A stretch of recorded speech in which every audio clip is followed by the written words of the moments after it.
চুরির অভিযোগটা কিন্তু বহু পুরানো। আমি এখন কেস করে দেন সোজা, ছবি প্রদর্শন বন্ধ করে দিব যদি আমার সাথে শেষ না পর্যন্ত আমি ইনজাংশন করাই দিব। আপনি চ্যালেঞ্জ করে সঠিক পরামর্শ নেয়া, সৎ পরামর্শ নেয়া যেন চলে। আমরা এরকম হলফ করে কোনো সময় বলি না যে কোনো হলেই চুরি হয় না, এটা বলি না। দেখেন, চুরির অভিযোগটা কিন্তু বহু পুরানো। আপনাদের অবগতির জন্য বলতে চাচ্ছি, দর্শকদের জানার জন্য বলছি যে এই মানে 83 আগ পর্যন্ত আমাদের বিরুদ্ধে অভিযোগ আসতো যে আমরা গভর্নমেন্টের ট্যাক্স চুরি করি, সিনেমাল মালিকরা গভর্নমেন্টের ট্যাক্স চুরি করে। যখন আমাদের উদ্যোগে 83 সালে ক্যাপাসিটি ট্যাক্স চালু হইল, ট্যাক্সটা ফিক্স করে দিল গভর্নমেন্ট যে তোমার এত টাকা, তোমার এত টাকা উইকলি ট্যাক্স। তারপর তার চুরির প্রশ্ন ওঠে না। তখন শুরু করলো যে না, তাইলে এই সিনেমালরা মালিকরা এই সেল থেকেই চুরি করে। তো এই অভিযোগ, এই পাল্টা অভিযোগ, এইগুলো বহুদিন চলছে। এখানে একটা জিনিস ছিল, এক সময় 83 পরের থেকেই তখন এফডিসির উদ্যোগে একটা ট্রাইপার্টিট এগ্রিমেন্ট হয়েছিল এবং এটার আন্ডারে 2টা কমিটি ছিল। একটা হলো রিলিজ কমিটি, তারা ঠিক করতো কোন হল মানে কোন ছবি কোন সপ্তাহে রিলিজ হবে বা কয়টা রিলিজ হবে। আরেকটা ছিল কমপ্লেন সাব কমিটি, সেটার কাজ ছিল যে এক্সিবিটারদেরও কোনো আপত্তি যদি থাকে, অভিযোগ থাকে সেটা বিচার করা। আবার প্রডিউসার ডিস্ট্রিবিউটারদের অভিযোগ থাকতে এই ধরনের বহু ঘটনা ঘটছে যে এক্সিবিটাররা অ্যাডভান্স দিছে একজনে, ছবি যখন সুপারহিট হয়ে গেছে অপোজিশনকে ছবি বেশি পয়সা দিয়ে দিচ্ছে। ওই বিচারে যায় 40,000 টাকা 3 বছর আগে অ্যাডভান্স দিয়েছে, এটার কোনো পাত্তা নেই। এগুলো ওই বিচার করে তখন আদায় করতে হয়েছে। এখন 2002 সালের থেকে এইগুলা প্রযোজক সমিতি একতরফাভাবে এগুলো বাতিল করে দিয়েছিল। যাই হোক, এখন যে প্রশ্নটা রইল, এই প্রডিউসার শারিন ম্যাডাম কী করলো, মিডিয়ার সামনে চলে আসা এই হলের বিরুদ্ধে অভিযোগটা আরোহণ করলো।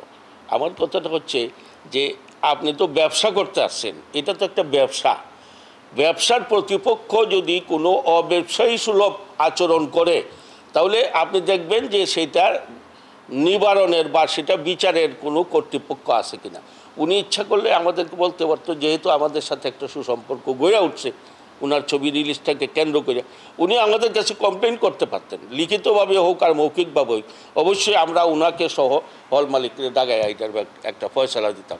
অথবা আমাদেরকে যদি উনি পছন্দ না হয়, উনি তথ্য মন্ত্রণালয়ে কমপ্লেন করতে পারতেন কিংবা সেন্সর বোর্ডে কমপ্লেন করতে পারতেন। কিন্তু এটা না করে উনি করলেন কি, উনি এক পর্যায়ে সিনেমা হলটাই বন্ধ করে দিলেন, অর্থাৎ কেডিএম বন্ধ করে দিলেন। কেডিএম যখন বন্ধ করছে তখন আমি এই ইয়েকে বলছি, এই যে আমাদের সিনেমা হল মালিক রফিকুদ্দিন, সে আমার শরণাপন্ন হইল যে দাদা এখন কি করব। আমি এখন কেস করে দেন সোজা, দরকার হলে আমিও যাব গাজীপুরে, আমি সামনে বসে থেকে কেস করায় অর্ডার করে দেব, সমস্ত সারা দেশে তার হল এই ছবি প্রদর্শন বন্ধ করে দিব যদি আমার সাথে শেষ না পর্যন্ত আমি ইনজাংশন করাই দিব। আপনি চ্যালেঞ্জ করে। এর মধ্যে ওই খালেক ভাই ফোন করছে, ফোন করে বলছে যে এটা একটু বাড়াবাড়ি হয়ে যাচ্ছে, এটা করেন না, আপনি হলটা চালু রাখেন, নাহলে হলের পরিস্থিতি খারাপ হয়ে যাবে। তারপরে আবার বিকালবেলা কেডিএম দিছে। তো এই যে বিষয়গুলো পরের দিন, তো এই যে বিষয়গুলা, এরপরে দেখলাম যে একদিন আবার ওই ইয়েতে শিল্পকলা একাডেমিতে একটা সেমিনারের মতো ছিল, এটাতে আমারও দাওয়াত ছিল, খালেক ভাইয়ের দাওয়াত ছিল, কিন্তু আমি খুবই অসুস্থ ছিলাম, যেতে পারি নাই। তো রাত্রেবেলা দেখলাম যে ওই আমাদের 2 এক্সিবিটার আর ওই ম্যাডাম বললো যে আমাদের মধ্যে আপোষ হয়ে গেছে। কথাটা হচ্ছে যে কিন্তু ওই আপোষের প্রেক্ষিতেই উনি বলতেছেন যে আমি ভবিষ্যতে আর সিঙ্গেল স্ক্রিনে ছবি রিলিজ করব না। এই ব্যাপারে আমি আর বলবো না। এই ব্যাপারে আমার চাইতে আরও পুরনো এবং অভিজ্ঞ মানুষ আলাউদ্দিন ভাই, আমাদের ভারপ্রাপ্ত সভাপতি, উনিও বলবেন। তা আমার কথাটা হলো ওনাকে পরামর্শ যে একটা ছবি দিয়ে গরম খায়েন না। এর আগেও নতুন প্রডিউসার আইসা একটা ছবি দিয়ে গরম খাইয়া এরপর সেকেন্ড ছবি যখন ডাব্বা হয়ে যায় তখন উল্টা হল মালিকদেরকে অনুরোধ করে, ভাই আরেকটা সপ্তাহ চালান, ছবিটা নামাই দেন না, আরেকটা সপ্তাহ চালান। তো ব্যবসাটা তো এরকমই, এটা তো একটা প্রোডাক্ট না যে বাজারে বিক্রি করবো, সুতরাং এটার কোয়ালিটি থাকলে এই ছবি খুব ভালো ছবিও মার খায়। আবার সাধারণ ছবিও ব্যবসা সফল হয়ে যায়। তো এই জিনিসটা উনার অনভিজ্ঞতার কারণে হয়েছে। উনাকে আমরা পরামর্শ দেব যে আপনি